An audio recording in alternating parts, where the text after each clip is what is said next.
I guess, could you just start off by telling us who David and Bradley are and the events that led to them being called the Texas Two, just for people who don't know? David and Brad are two young men from Midland, Texas, who were arrested on domestic terrorism charges at the 2008 Republican National Convention.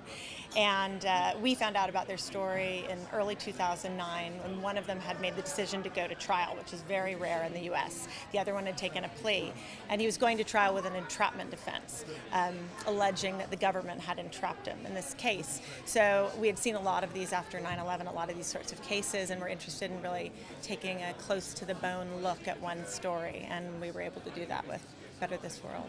What is it about this case in particular that hooked you guys? What was it that you just saw in it that you wanted to make a film about? Well, the issues were very interesting to us from the very beginning, but ultimately I think it's your connection with your characters and their complexity and the moral ambiguity that each character faces and each character struggles with that we thought would allow for us to tell a complex, very human story. Just to add to that, we were also, aware that it was early 2009 and we were about a year and a half out from the 10th anniversary of 9/11, and we thought that this would be a good, we were hoping that it would come out around the anniversary, and it actually broadcast in the U.S. 5 days before the anniversary, and it became part of a much bigger public discussion about sort of where we have been and where we are after 9/11 with the security apparatus and how we're choosing to spend our resources and whether these cases are just. So. And what was the response, both sort of political and social, from people who viewed the film? What have you heard back?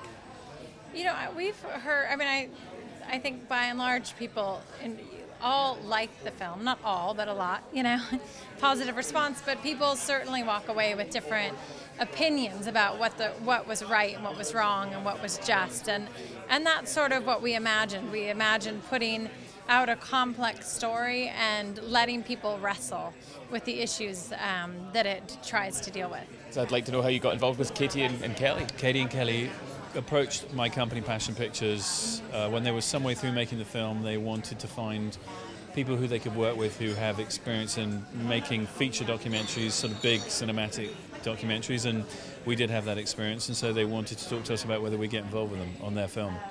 And it's quite a politically charged film. Yeah.